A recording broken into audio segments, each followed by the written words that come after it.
കഴിഞ്ഞ കുറേ ദിവസങ്ങളായി ശരിക്കും പറഞ്ഞാൽ നമ്മളൊക്കെ വെന്തുരുകുകയാണ് എന്ന് പറയാം. ഒന്ന് പുറത്തേക്ക് ഇറങ്ങുമ്പോൾ വല്ലാത്തൊരു ചൂട് കാലാവസ്ഥയാണ്. ശരിക്കും മഴ തകർത്തു പെയ്ത സമയത്ത് ഈ മഴയൊന്ന് അവസാനിച്ചെങ്കിൽ എന്ന് കരുതിയ നമ്മളെല്ലാവരും ഒരു നിമിഷം മഴ തിരിച്ചു വന്നെങ്കിൽ എന്ന് ചിന്തിച്ചിട്ടുണ്ടാവും. എന്നാൽ സന്തോഷിച്ചോളൂ, മഴ തിരിച്ചു വരികയാണ്. തെക്ക് കിഴക്കൻ ബംഗാൾ ഉൾക്കടലിനും ഭൂമധ്യരേഖയ്ക്ക് സമീപമുള്ള ഇന്ത്യൻ മഹാസമുദ്രത്തിനും മുകളിലായി ചക്രവാത ചുഴി രൂപപ്പെട്ടതിനാൽ കേരളത്തിൽ ജനുവരി 12, 13 തീയതികളിൽ ഇടിമിന്നലോടുകൂടിയ ഒറ്റപ്പെട്ട മഴയ്ക്ക് സാധ്യതയുണ്ട്. വെറും മഴയല്ല, ഇടിമിന്നൽ ഉണ്ടാകും. അതുകൊണ്ട് ജാഗ്രത കുറച്ച് കൂടുതൽ ആവശ്യം തന്നെയാണ്. നാളെ തെക്ക് പടിഞ്ഞാറൻ ബംഗാൾ ഉൾക്കടലിന്റെ ഭാഗങ്ങൾ, അതിനോട് ചേർന്ന് തെക്ക് കിഴക്കൻ ബംഗാൾ ഉൾക്കടൽ എന്നിവിടങ്ങളിൽ മണിക്കൂറിൽ 35 മുതൽ 45 കിലോമീറ്റർ വരെയും ചില അവസരങ്ങളിൽ മണിക്കൂറിൽ 55 കിലോമീറ്റർ വരെയും വേഗതയിൽ ശക്തമായ കാറ്റിനും മോശം കാലാവസ്ഥയ്ക്കും സാധ്യതയുണ്ട്. 11-നും 12-നും തെക്കൻ തമിഴ്നാട് തീരം, ഗൾഫ് ഓഫ് മാന്നാർ, അതിനോട് ചേർന്ന കന്യാകുമാരി പ്രദേശം എന്നിവിടങ്ങളിൽ മണിക്കൂറിൽ 35 മുതൽ 45 കിലോമീറ്റർ വരെയും ചില അവസരങ്ങളിൽ മണിക്കൂറിൽ 55 കിലോമീറ്റർ വരെയും വേഗതയിൽ ശക്തമായ കാറ്റിനും മോശം കാലാവസ്ഥയ്ക്കും സാധ്യതയുണ്ട്.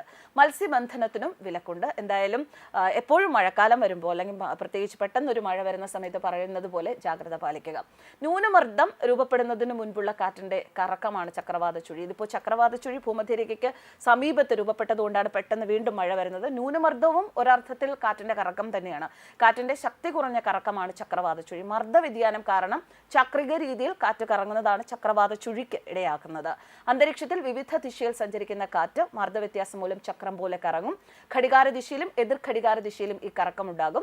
ഭൂമിയുടെ ദക്ഷിണാർദ്ധഗോളത്തിൽ ഇത് ഘടികാര ദിശയിലും ഉത്തരാർത്ഥത്തിൽ ഇത് എതിർ ഘടികാര ദിശയിലുമാണ് ഉണ്ടാവുക. ഭൂമിയുടെ കറക്കം കൊണ്ടുണ്ടാകുന്ന കോറിയോളിസ് ബലമാണ് അർദ്ധഗോളങ്ങളിൽ ഇത്തരത്തിൽ വിപരീത ദിശകളിൽ ചക്രവാത ചുഴിക്ക് ഇടയാക്കുന്നത്.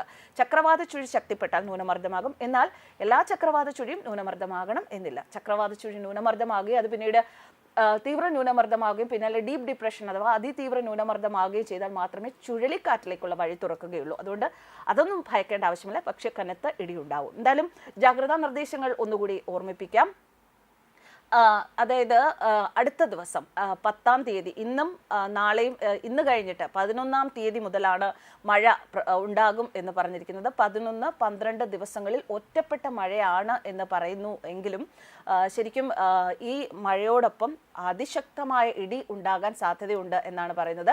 തെക്കൻ തമിഴ്നാട് തീരം, ഗൾഫ് ഓഫ് മാന്നാർ, അതിനോട് ചേർന്ന കന്യാകുമാരി പ്രദേശം, ഇവിടെ മണിക്കൂറിൽ 35 മുതൽ 55 കിലോമീറ്റർ വരെ അവിടെ മോശം കാലാവസ്ഥയ്ക്കും സാധ്യതയുണ്ട്. ശക്തമായ മഴ ലഭിച്ചുകൊണ്ടിരിക്കുന്ന മലയോര മേഖലയിൽ മണ്ണിടിച്ചിൽ, ഉരുൾപൊട്ടൽ, മലവെള്ളപ്പാച്ചൽ സാധ്യതയുള്ള പ്രദേശങ്ങളിലുള്ളവർ സുരക്ഷിതമായ സ്ഥലത്തേക്ക് അതുകൊണ്ട് മാറി താമസിക്കണം.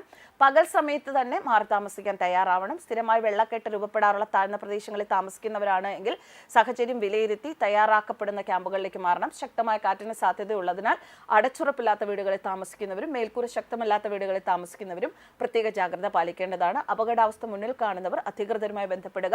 സുരക്ഷിതമായ സ്ഥലങ്ങളിലേക്ക് സുരക്ഷാ മുൻകരുതലിന്റെ ഭാഗമായി മാറി താമസിക്കണം. സ്വകാര്യ പൊതുവിടങ്ങളിൽ അപകടാവസ്ഥയിൽ നിൽക്കുന്ന മരങ്ങൾ, പോസ്റ്റുകൾ, ബോർഡുകൾ, മതിലുകൾ തുടങ്ങിയവ സുരക്ഷിതമാക്കണം. മരങ്ങൾ കോതി ഒതുക്കുകയും ചെയ്യേണ്ടതാണ്.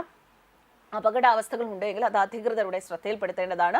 വിവിധ തീരങ്ങളിൽ കടലാക്രമണം ശക്തമാകാൻ സാധ്യതയുള്ളതിനാൽ അപകട മേഖലകളിൽ താമസിക്കുന്നവർ ജാഗ്രത പാലിക്കണം.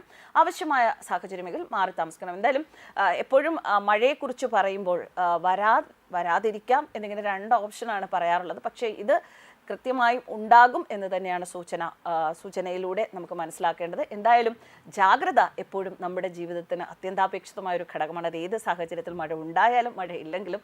അതുകൊണ്ട് ജാഗരൂകരായിരിക്കുക. എന്തായാലും ഒരു കൂട കയ്യിൽ വയ്ക്കുക. അതിനധികം ഭാരമൊന്നുമില്ലല്ലോ.